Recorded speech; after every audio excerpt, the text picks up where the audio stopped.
This is Stephen Ogg. I play Trevor Phillips in GTA. Just wanted to tell you that BTS, oh, it's good in my world, baby. Here's Video Game Sophistry, your one-stop shop for video games, news, reviews, and time-wasting fun.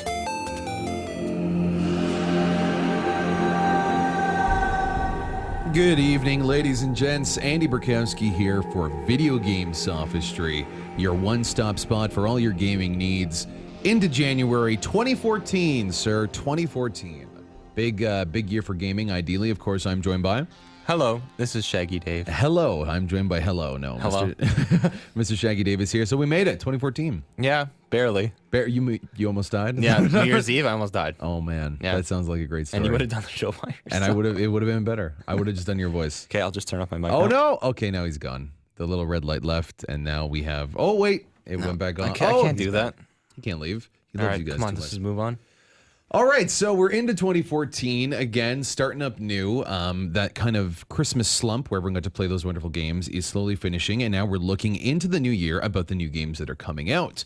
There's a little bit again of reprieve until we do get some games. There are some cool DLCs coming out, some information. And that's our big focus today. We're focusing on one of the most highly acclaimed games of last year. A new DLC has come out very, very recently, this week, in fact. And we're speaking to the game director all about that DLC. It's a little controversial, and it's not something you want to miss. But before we get to that, we have our News of the Week with Shaggy Dave. This week in gaming... I've got to do the news! Christmas time is over, folks, and as we condemn Santa to hell for not getting us the right controllers, there's some good news in the world of gaming. According to DigiCap's new Global Games Industry Review, it's projected that the business of gaming will be worth $100 billion. That's by 2017, with over 60% of revenues coming from online and mobile games. From big money to big scares, the folks at Creative Assembly have announced a new game that promises to honor a beloved movie franchise the right way. We better get back, because it'll be dark soon, and they mostly come at night. Mostly. Hey, maybe you haven't been keeping up on current events, but we just got our asses kicked, pal. Oh, yeah, sure. With those things running around, you can count me out. The first trailers from Aliens Isolation were released and promised to bring the series back to the movie's roots. That means more atmospheric terror and less of this. Winter, what the hell is going on? You okay? Explosive decompression on the Sulaco. Got an aspirin? Double Fine's Kickstarter treat got an early release this week. Broken Age is now available to the backers of the Double Fine Kickstarter game and to the world by the end of the month. This is one of the most anticipated indie titles of the year, and big reason for that is this little hobbit. We are hobbits of the Shire.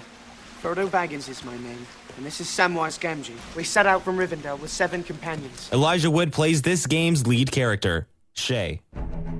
And for those of us hoping for Master Chief to head to the big screen, sorry folks. Despite rumors that a Halo movie could be in the works, Microsoft has confirmed again this week they have no plans for a Halo motion picture at this time. This is Spartan 117. Can anyone hear me?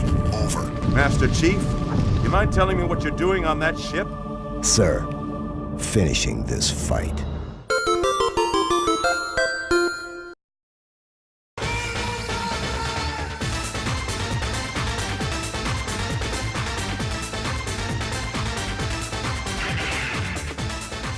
Thank you so much for that, Shaggy Dave. News of the Week, our very first one of 2014. How does it feel? Does it feel right? It does. It fits like a sock? Okay. A wet sock or a normal sock? Normal sock. Why would it be a wet sock? You don't wear wet socks? No. It helps you if you're drunk. It helps you not be hungover. Okay. That is your News of the Week from Andy Burkowski. Wear some wet socks and it'll help you with your hangover. Now, of course, if you're listening to VGS, chances are you like video games. You think that's a fair bet, Dave? That they like video games if they listen to us? I guess. You'd hope so, right? Unless they just like to hear us talk, which is absolutely shocking. Incorrect. Yes, that is incorrect. But I think the really interesting point that you started off in your News of the Week is the idea that the game industry is going to exceed $100 billion in the next 3 years. Yeah. $100 crazy. billion. And looking at this report, this is from Global Games Industry Review, DigiCap's new national report. It's believed and projected that mobile and online gaming will account for up to 60% of the industry's revenue.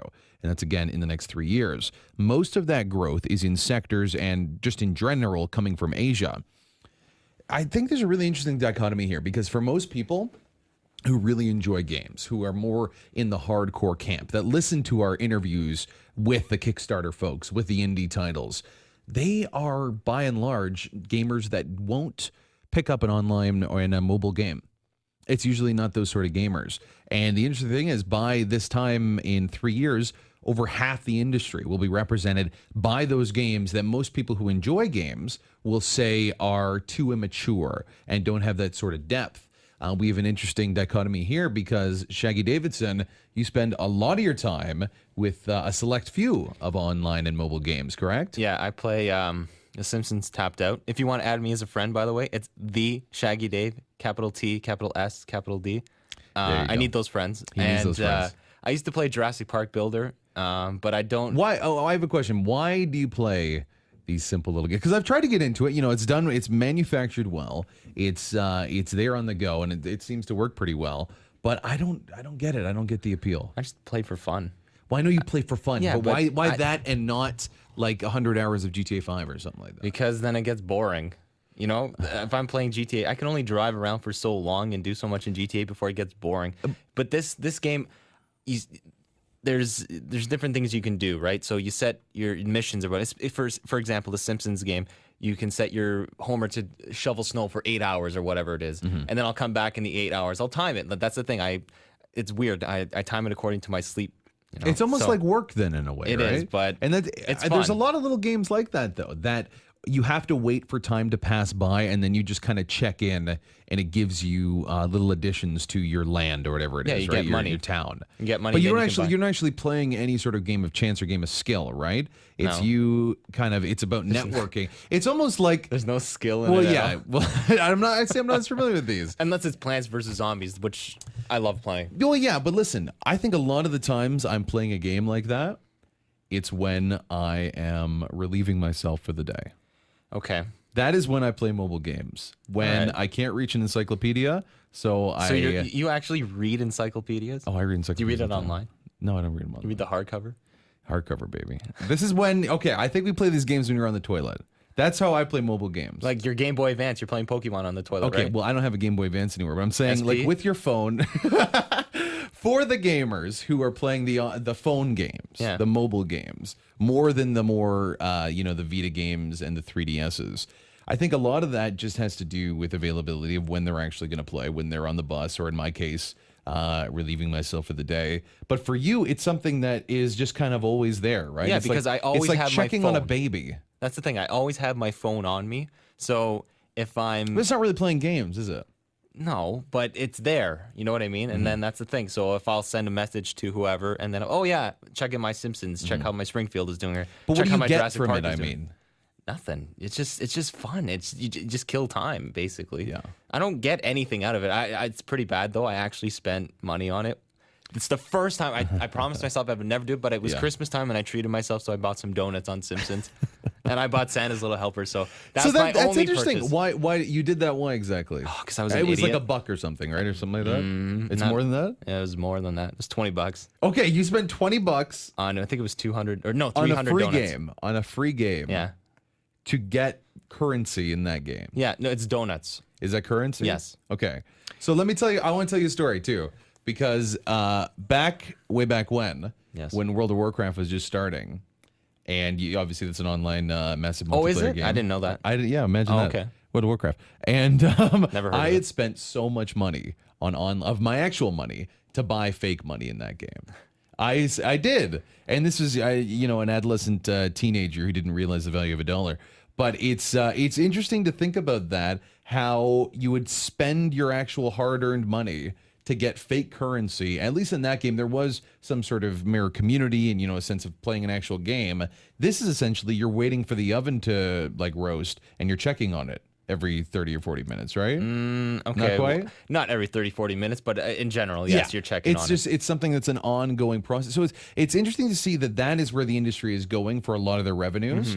And I think a lot of it is for reasons exactly like what you said here, that you decided to buy something afterwards. It's the microtransactions, right? Yes. Those little tiny things afterwards, and that you thought, I've been playing this, I put this much time in the game, I might as well spend $20, right? Yeah. And if gamers like you did that, a lot of them did, I could see why that revenue would build up. Oh, it does. And when you see it, it's $20. Okay, whatever, 300 donuts is going to last me a while. And then no, it didn't, because I was saving. I'd never bought anything, and I'll tell you the story. Do you think there's a danger of sort of an addictive quality of Yeah, this it can get. Well, look at people with Candy Crush. Oh yeah, Candy Crush. Everybody's spending money on it for a lot. I've never played. I'll never play that. I think it's the stupidest thing I've ever seen in my life. But it's people will spend money on that, getting lives and whatever. And I don't know how many is 3 for whatever, $1, and then they charge tax on it. Right? Really? Yeah, of course, yeah. So it builds up, and you're thinking, oh, whatever, $1. A buck here, a buck there. Yeah. And that's the thing. And if you do play, and Candy Crush is a great example of a game that most gamers wouldn't consider a game. No, it's not. And there is a bit of snobbery within the industry, and I'm definitely a part of that. When I look at these games, these mobile online games, it sickens me because I want my extremely nerdy RPGs that no one else. I think this is always like an industry. When you're looking at it from the inside, you want to think that only you play video games and that it's special to you and only you understand the deeper messages of which is obviously ridiculous because it's a business and they need, if they were only selling to you, it wouldn't be a product. And the idea that the industry is slowly changing, it is something that is so much more commercialized and away from that fundamental belief system of a product just for you. I think it's frightening. It's a lot of, I feel like an old man who can't get with the times. I do a little bit because I'm not adapting so much with the mobile online games. I don't really see them as games, but maybe I should. Maybe that should be something to consider because economically, you can't ignore them. If they're going to be that successful, if they're going to be more than half the industry, there needs to be some accountants for them. And, I think I'm off base here, or what do you think? No, I think you're perfectly on base, but that's the way the things are going now. The hope is at least that maybe they'll become, and there are many PS Vita games and 3DS games, Pokemon X and Pokemon Y, that are very deep, that do have real game experiences, that are real video games that just happen to be mobile in your hands. And as this technology improves and as more revenue comes for these sort of things, I just hope that the mobile game platforms develop more in that way and don't go the easy revenue way of the Simpsons Tapped Out, which is still, for a lot of people, very fun and very approachable. But perhaps if they realize they can make more money doing that, maybe there won't be a call to action to make the great games. That's true. And that's a problem. In my eyes, that's a problem. Yeah. Maybe for other people it wouldn't be, but I would have a problem with that. And you see those other games too, like you'll see GTA comes out or whatever. GTA 3, I think, came out for iOS or whatever. Oh, yeah, San Andreas, they're buying that too. And I think, what is it, $10 or whatever it is? I don't know, whatever it was. See, that's something I would buy. Yeah. That's something I would have because that's what I would like to have in my hands. But still, I will never be comfortable of like sitting on a bench somewhere and playing. Yeah, well, yeah, that'd be or on the bus somewhere, especially GTA San Andreas. When there is a lot of wonderful NWA talk, we'll put it that way. And it's very, very black and wonderful. And I just think that would be kind of hilarious to be in a bus and playing that sort of game. That's why you have headphones. Well, there you go. Problem solved sort of thing. But, looking forward, I think you need to obviously be hopeful because it legitimizes an industry that for a lot of people isn't legitimate. There's just toys and playthings. Yeah.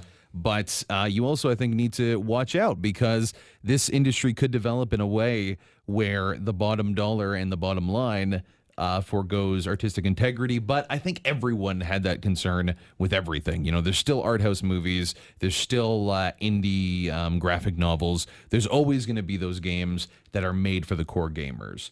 Just let's watch it and see how it goes. Absolutely, let's do it. And next up, we're looking at movies. Final round. All right, so Shaggy Dave, I got a question for you. Yes.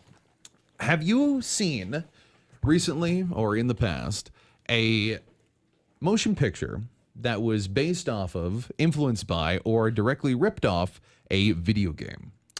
Give me a time frame. Like how long? 5 years? If forever. Forever?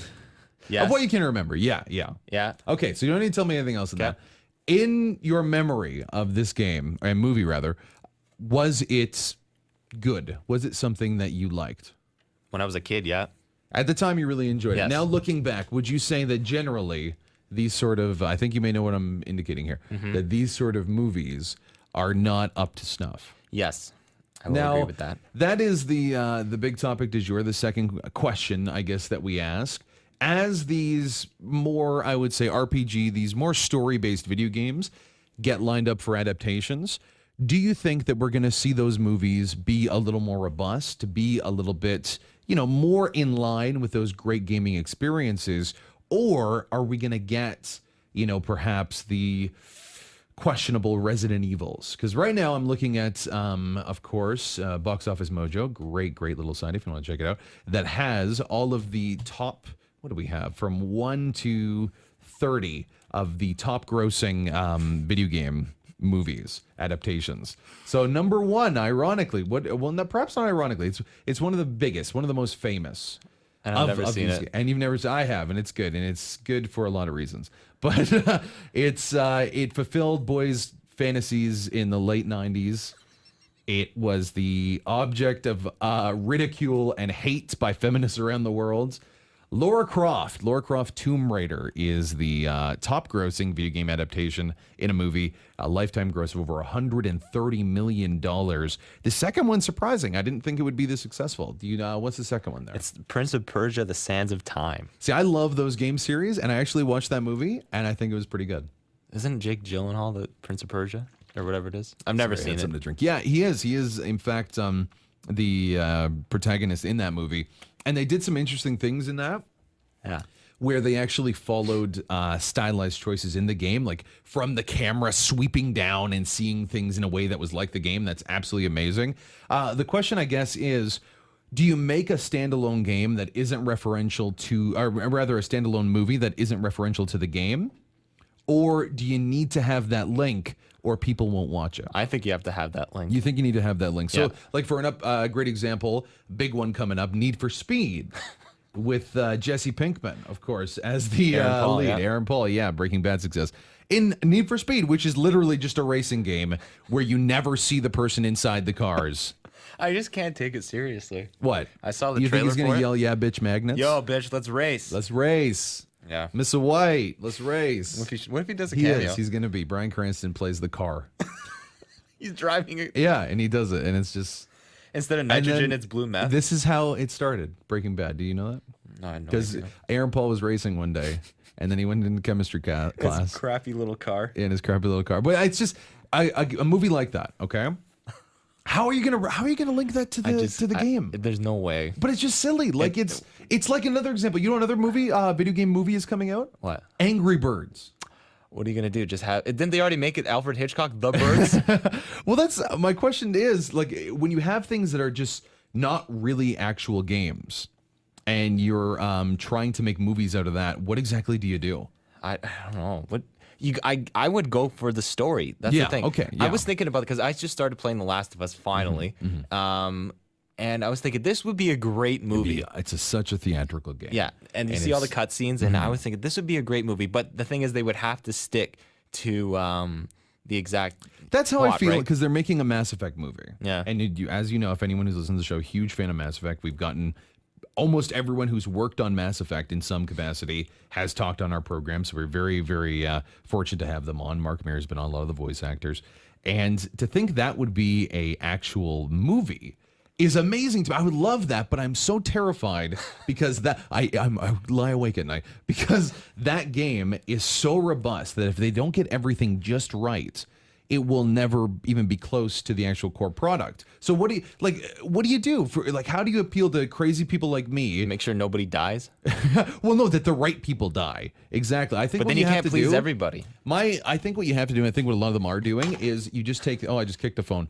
That you take the. You make a movie in the same universe. You don't retell the exact same story. So, like in The Last of Us, they can make a movie in that universe of what happened without the actual core story, because I think there's too many problems with that. Like you don't make a book adaptation like the Harry Potters, the Lord of the Rings. That's a direct adaptation. Yes. I think the key to success in real good video game movies is just taking the universe and implementing your own sort of story, and then kind of throwing in cameos from the actual video game world. So I'll get what I want. I'll get what I want, and I won't be so upset because it's so far from the canon. And then people who maybe haven't played the game will still get an experience that doesn't require you to play the game to enjoy the movie. Yeah. Well, we'll see. Like, I don't know. We'll see. Is your answer? Well, how would they do the Mass Effect one? Would they make it Mass Effect 1? No, I think it would Mass Effect 2? They would just do a Mass Effect movie, and they would do it in the universe, and Commander Shepard wouldn't be like even 9 there. hours long. That's what I'm saying. Like you can't do an actual Mass Effect trilogy because if you no, it'd be like 1,000 hours long, and so it would just be me playing the video game. The extended That's edition. What they record. Just listen. I got it on YouTube. Just me playing the video game, and then people come watch. Why would they do that? Well, I'm not actually thinking they're going to do that, but I'm saying that's my whole point. Is that they wouldn't do that. They wouldn't do Commander Shepard's story. They would do an adaptation or a new story rather. Based on whatever. Yeah, based on Commander Shepard's young I don't know. child. I don't see it. What don't you see? I don't think it'll work. What won't work? The whole thing. I wouldn't take it seriously. If it's not the exact same thing, I wouldn't watch it. That's See, me. I call you on that one because what's a game? You know, like even a Halo story. If it doesn't have Commander Shepard in it, it can still be a Halo I didn't movie. know Commander Shepard's in Halo. No, but Master I'm saying, Chief. Or whatever. Commander Shepard in Halo. Well, see, I clearly want to mess with Cortana. Cortana. Cortana. Oh, that's a good one, man. We're getting Well off done. track here. But yeah. So Master Chief. If there was a Halo movie, does Master Chief have to be? He in has it? to be in it. Why can't it just be that universe? What, with it's the going to be a Halo Spartans? Reach movie? Oh my God! But why does it have to be? Why does Master Chief have to be in it? Because he's the main character in the movie. I know, but it In can the- just in be the about the video- Now you're universe. confusing See? me. He's the main character. I don't think he's required. Just make it again about the universe. Let's not have the characters in it. He could be on a TV screen. That like, when you pass by, because like, oh crap, it's Master Chief, Commander Shepard. But I don't see it. you really don't think that'll No, work? you need Master Chief. See, I think there's too many. Then it's going to be like problems. crappy CGI, and I would just hate it. You're already assuming it's going to be bad. What I'm saying is gonna be bad. Well, it's not going to happen. That's what we talk about in News of the Week, so it doesn't really matter. But the interesting thing with that, I guess we have different perspectives on that one. But I'm telling I would you. have to have it spot on. Well, But what if it's not spot on? What if they do a Halo movie and it's Master Chief's in it, but it's not even close to the story? He takes off his mask and it's Channing Tatum, and he's wearing a suit where his abs are showing. I would hate it even more. That's what I'm saying. Like that's my concern. Why No. do that is more likely to happen if you stick with a Master Chief story than if you separate that and just do it in the world of Halo, because it's an interesting world. It's got interesting components because people they can still write stories. They can still create content. Well, there's books on it, isn't there? Halo Yeah, books? well, Halo, of course, Halo Forward Unto Dawn, Yeah. which is what we talked about earlier, is the online series that got 55 million views, and it's crazy, and everyone's loving it. And that was not following the story of Commander Chief. Oh, God. Chief. What's his name again? Master Chief. Commander Chief Chief. face. Okay. The dude with the green face. Master Shepard. All right, yeah. Goddamn Darth Vader wannabe. Okay, so clearly we're at an impasse here. Love to hear what you have to say. Give us an email or send us a line rather. Video Game Sophistry on Facebook. VGS_640 at Twitter. What's our email again? VGS at 640toronto.com. Yeah, there you go. VGS at 640toronto.com. The easiest way is Twitter or Facebook. Yeah, and tell Emails us- going you know the what? way of the dodo bird, but we'll still check. Tell us what you have to say, and we will answer and we'll feature it on our show next week, because I am intrigued to see where the general public's perspectives lie on this. Have you seen the Max Payne movie? I didn't watch the Max Okay. game. I like the games. Have you though. seen Doom movie with The No, I Rock? haven't seen the Doom movie with The Rock. Have you seen what's the other one? Hitman? Yeah. No. Isn't it? I thought it was Vin Diesel. It's not Vin Diesel. It's Tim Alley Danny Fantastic. Cordray from The Office, isn't it? Yes, it's Tim Oliphant or something. Whatever. Tim Oliphant? We're Yeah. talking Lord of the Rings now? His name is Oliphant. Oliphant? Yeah. Look, Mr. Frodo. It's an Oliphant. And then it's a picture of that guy.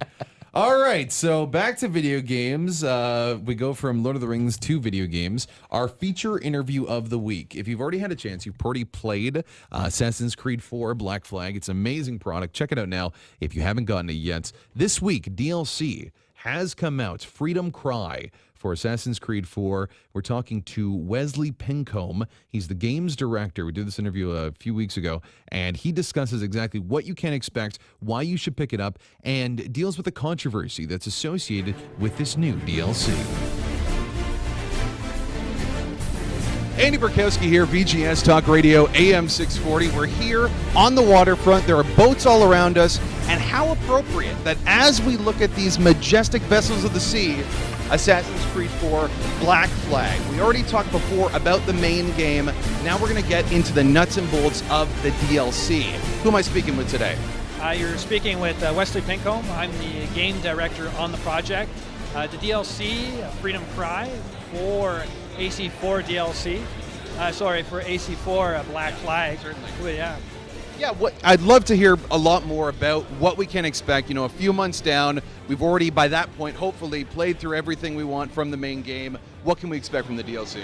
Well, basically, you're going to be able to continue the experience of Adewale. You'll find out at the end of the main game that he becomes an assassin. We're playing about 15 years after the main game. At this point, Adewale is a main assassin. He's a master assassin. He gets shipwrecked on a island, Saint-Domingue, which is present-day Haiti. He's in Port-au-Prince, and he'll get to explore a whole new location with new weapons, new tools, and at the same time, the theme of the DLC is all about slavery. The harsh conditions of slavery in Saint-Domingue at that era were the worst in all the Caribbean Sea. And being that Adewale himself was in the past a slave, he sees this horror going around and he wants to do something about it. In terms of game development, you're dealing with something, like you said, that is so rich and can have such catharsis. As someone who's designing this game, how far deep into that did you really go? The real idea of slavery and those sort of themes? Well, basically, we did a lot of research internally, and we also got historians on the aspect of Saint-Domingue and the slavery to really get into that horrifying situation that these slaves had to live on a daily basis. We do express a lot of the elements of Code Noir, how slaves were treated, and unfortunately, even though how it's a set of rules on how slaves were allowed to be treated, a lot of plantation owners or owners of slaves didn't respect them. We also asked for Jill Murray, who worked on Assassin's Creed's Liberation.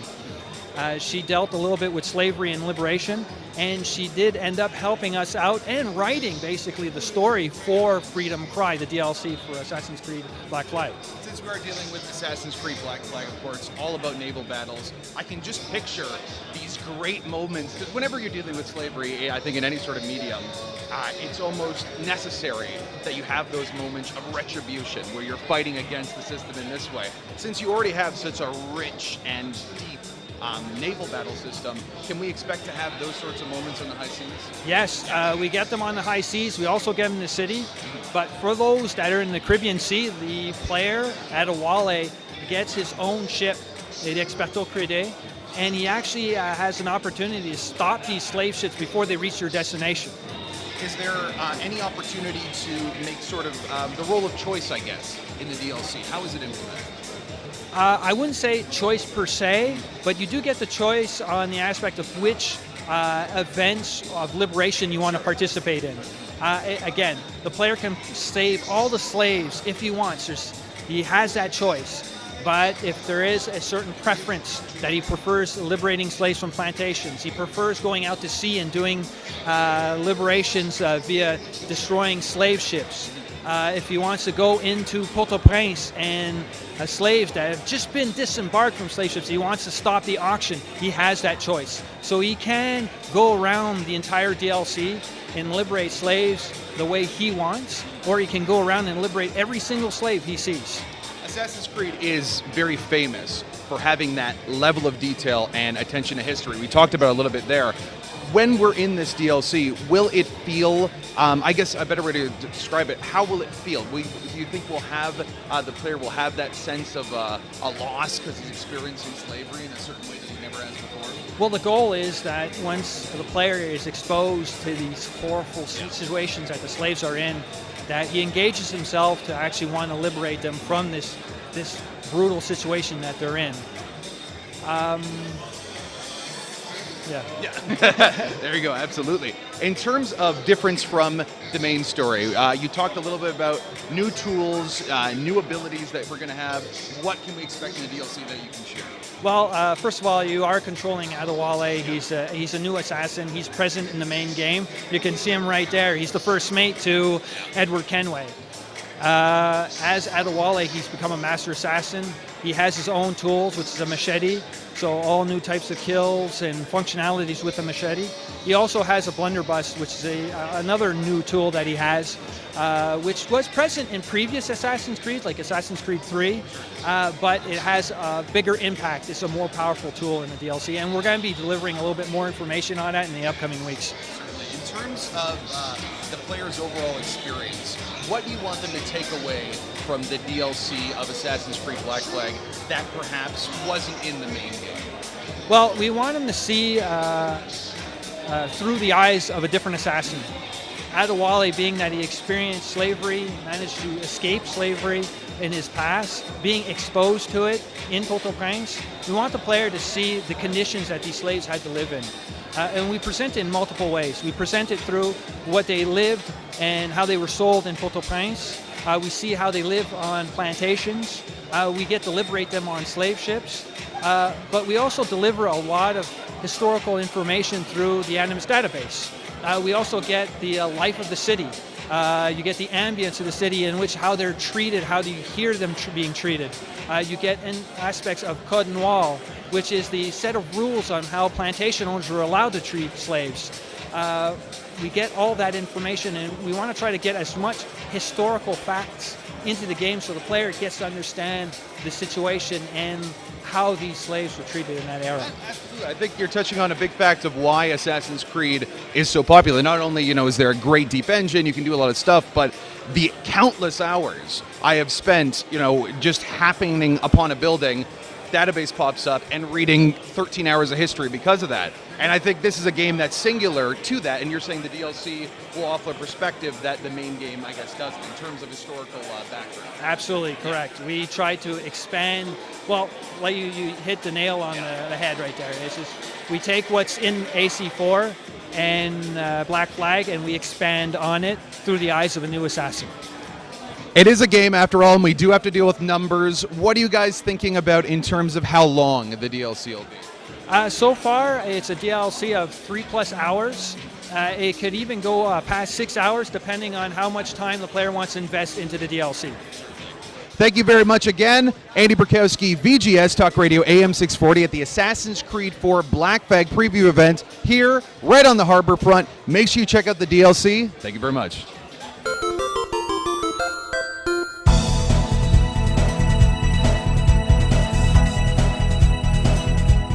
And that is your show, the very first show of 2014. Hopefully not the last. That'd be unfortunate, eh? Yeah, it'd be all right. All right, Shaggy I don't have to Dave work with you as anymore. well. So happy, always happy to work with Shaggy Dave. Such a delightful sprite. I am when I want to be, but not around you. I have never seen you smile, except when you frown. And you never will. Yep.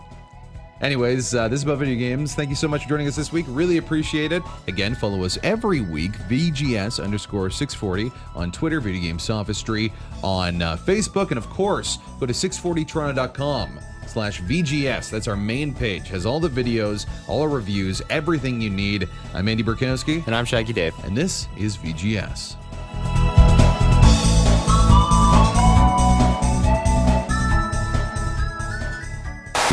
Check back next week for VGS on AM 640. Without a doubt, the worst episode ever. Rest assured that I was on the internet within minutes, registering my disgust throughout the world.